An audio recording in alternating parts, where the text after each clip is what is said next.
يقال إذا أردت تحرير وطن تضع في مسدسك 10 رصاصات، 1 للعدو و9 للخونة. يا جماعة اللي ساكنين في الخيم يوم الفراق خلصت الحرب. بشر من على الأرض بانتهاء الحرب، انتهاء المعاناة، تم وقف إطلاق النار، ومن سعادته ارتقى شهيدا للسماء ليبشر باقي الشهداء. من أرض غزة، المدينة اللي كل زاوية فيها شاهدة على وجع وصمود، كان في صوت دائما بيسبق الكاميرا، صوت ما كان يهرب من القصف ولا الطيران، كان يمشي بكل شجاعة، صوت صالح الجعفراوي، شاب بعمر 27 حمل على كتافه هم وطن كامل، ولد بين الركام، كان عنده حلم واحد، تخلص الحرب وتعيش أهل فلسطين في أمان، دون خوف، دون تهجير ودون جوع. يمكن يلي باعك ينام الليل ويستمتع كام سنة في الثمن يلي أخده مقابل دماءك الطاهرة، بس نسي أنه الدنيا فانية. عند رب العالمين يوم الحساب رح ينفضح يلي باع ضميره، يلي باع وطنه. ال7 رصاصات يلي دخلت جسمك الطاهر رح تهوي في الخائن ل7 جحيم إن شاء الله في الدرك الأسفل من جهنم. اصعد بروحك لكن دع لنا الجسد، لنفهم الأرض أن المجد للشهداء، لنفهم الكون أن الدم حين جرى من رحمه 1000 حر ثائر ولدا.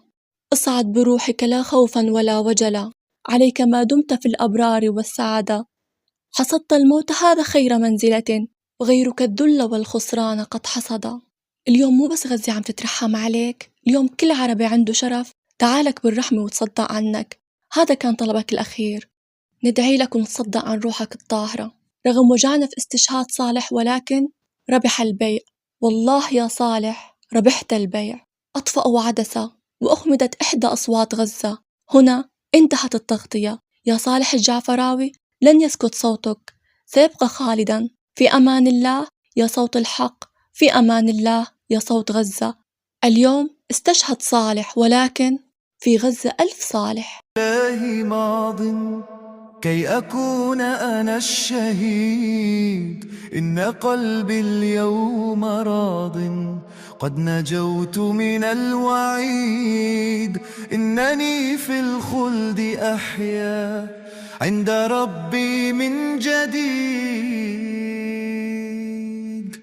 يا أخي صبرا فإني بعت دنيا من هوان، يا أخي واعلم بأني في جنان في أمان،